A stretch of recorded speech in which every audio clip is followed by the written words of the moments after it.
was to prepare his little mind for the kind of BS that he's going to be exposed to, presenting Noah's Ark to kids. And that's his response is, I don't buy it. Not that stupid, just he was skeptical. And that's exactly what I was hoping for. There's a famous Carter, I'm going to insist on this, Andy, very quickly, and then I'm going to go back to Carter's second question. Could I ask, I'm just curious, if I might ask Concordance, what kind of things has he done before then to encourage his child's inquiring mind? So we always prepare, I always prepare the kids. My wife is sort of ambivalently religious, but we talk about Christian religion in terms of other people's religious beliefs. We talked about what the Hindus believe and what Muslims believe and how do they compare. And we kind of talk about the general history and how they all kind of branch off culturally from common roots. And so I try to present the kids with, this is the myths or the religious beliefs or the culture that you are growing up in. And so it's not a matter of you shouldn't believe this or, I'm sending you undercover, if you will. What I tell them is that we go because that's something that people do where we live, and we enjoy going, and you have friends there, and we can do those kinds of things. So they're viewing everything in terms of learning a story, learning the Odyssey or learning Greek myths in a lot of the same way. And I'll bet you had a big cheesy grin all over your face on the drive back from Sundays. I did. I busted out laughing. It was a definite high point. Yeah. Win. How old? Well, don't tell us if you're older. How old is he? He's 7. Carter, let's move on quickly because you had a second question. There's an old saying. You give me the child till he's 7, and I'll show you the man. Well, there you have it. You've got the man.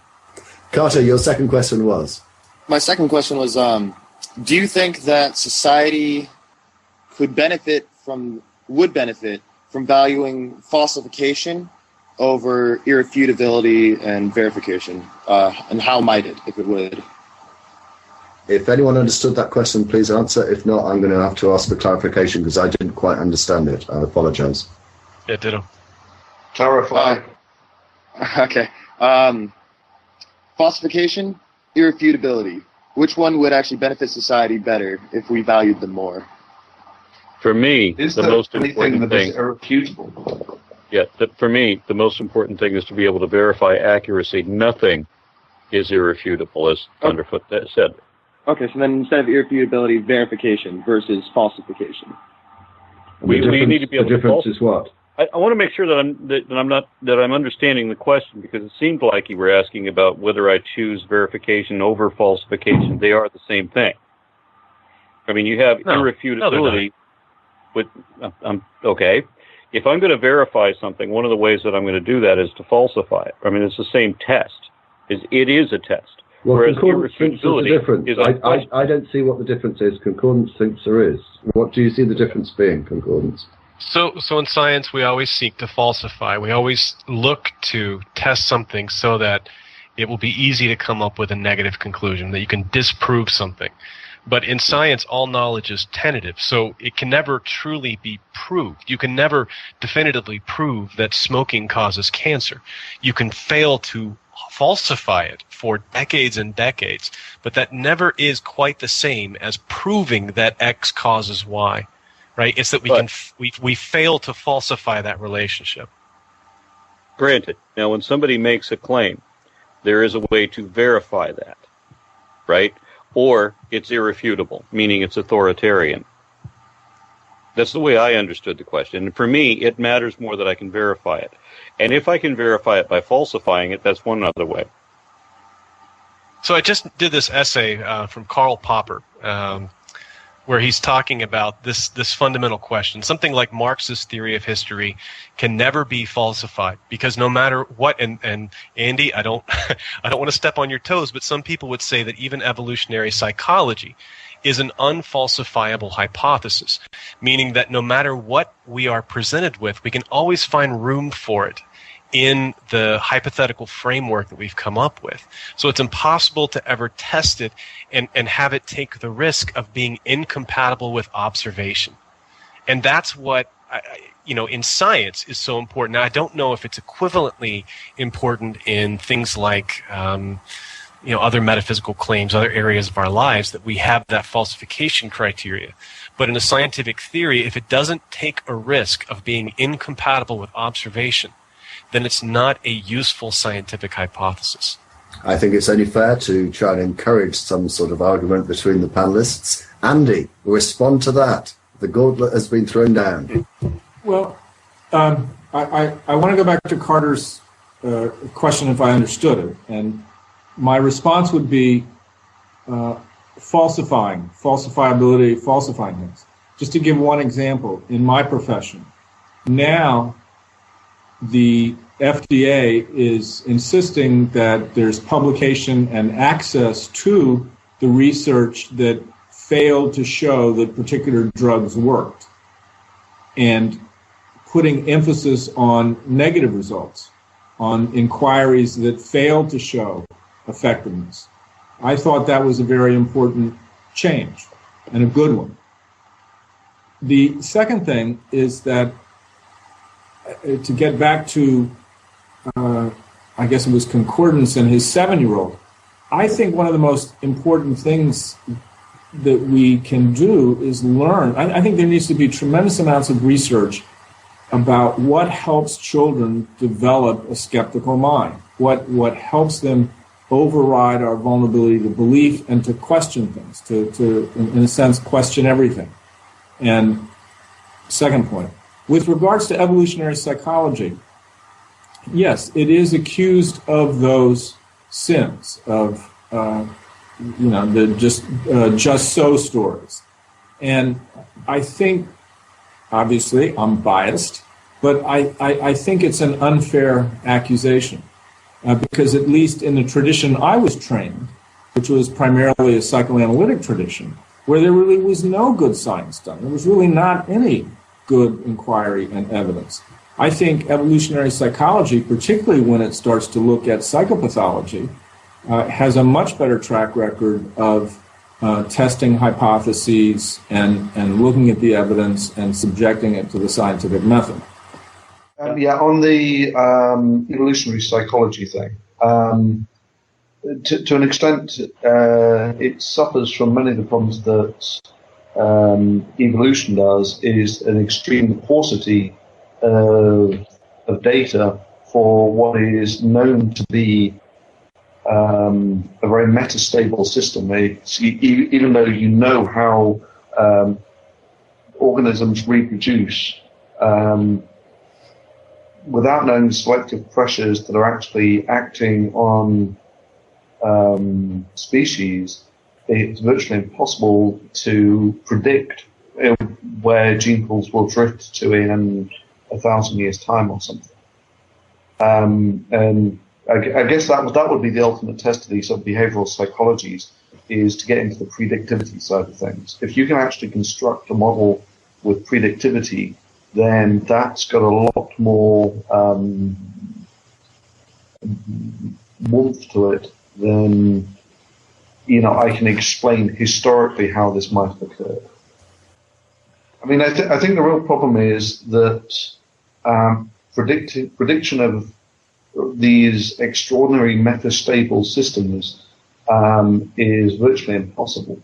So, it's several orders of magnitude beyond our capability at the moment. That would be my first. Well, maybe. I come at it from a very narrow perspective, and that may cloud things here. And it is, I want to understand the phenomena that I'm faced with every day with patients.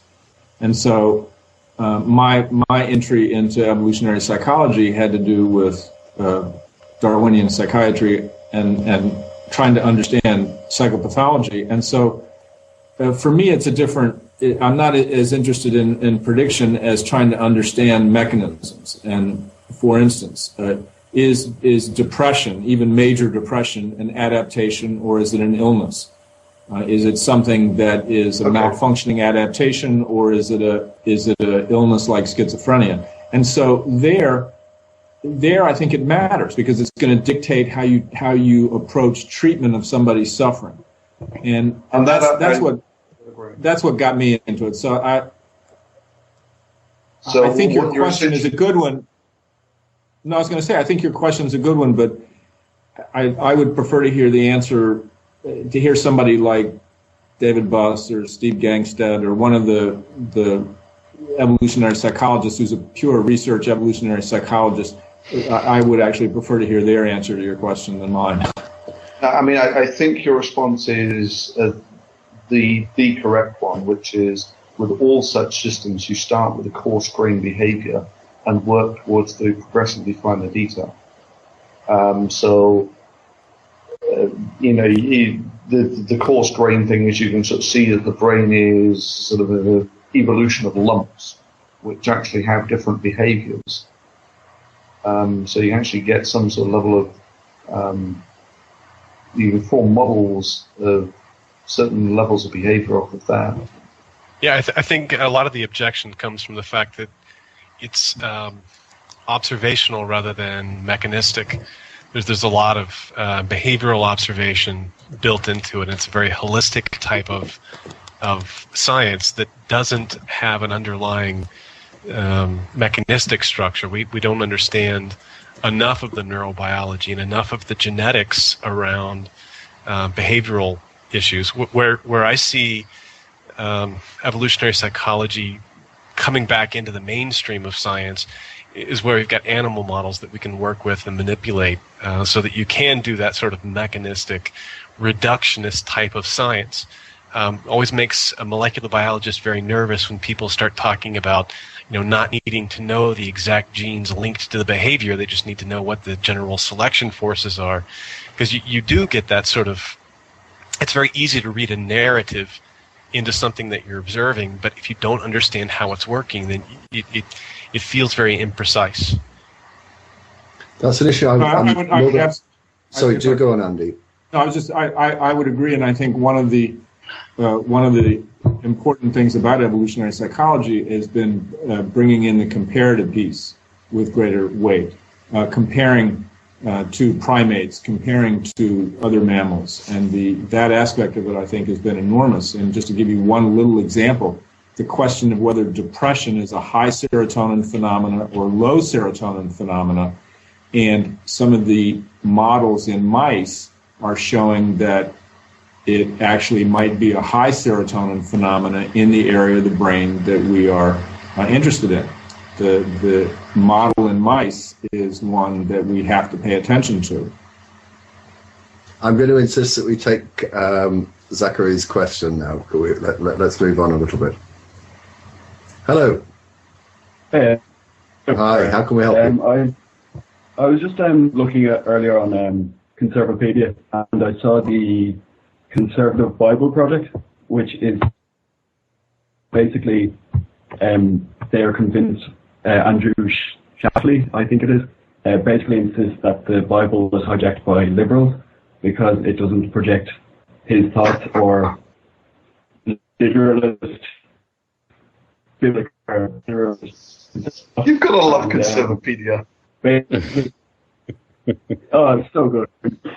And they want to basically remove all things that they think are liberal, which are basically the nice things in Christianity, like Father forgive them for they don't know right from wrong or whatever. And I just think it's interesting, that kind of hive mind of when politics and religion kind of merges together, and then you get the Conservative Bible Project, which even the king is to liberal. I'm sorry, your audio is... you just mute yourself for now, please.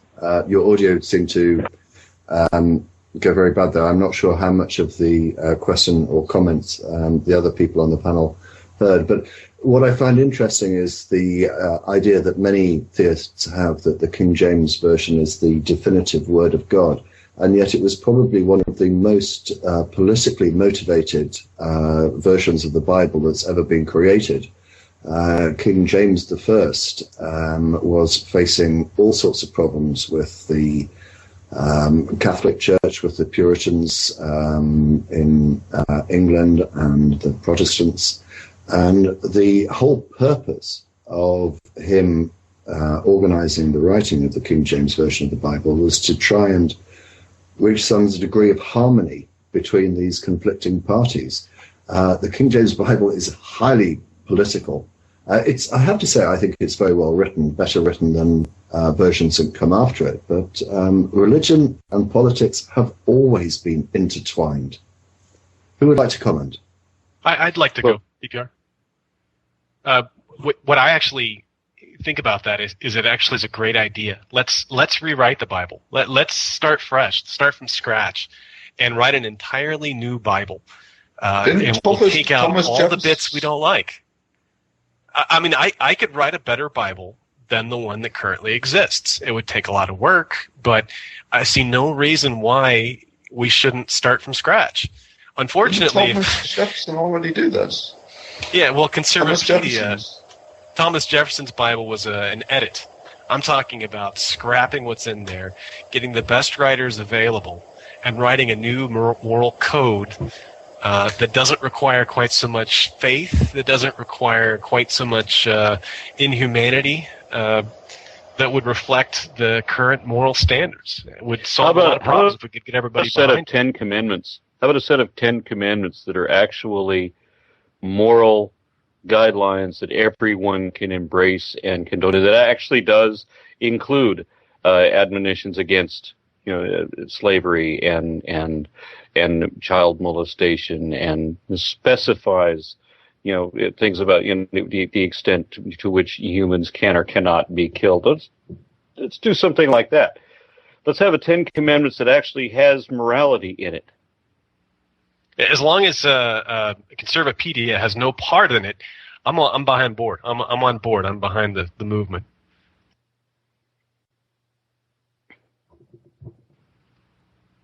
Go ahead, Aaron. It looks like we're unmoderated at the moment. Okay. This is just right. It's still on Conservapedia and the post. Is it just me, or did all the old guys go to the bathroom at the same time? Yeah, that happens, I hear. This is still on Conservapedia as an explanation for the dispersal of the animals after Noah's flood.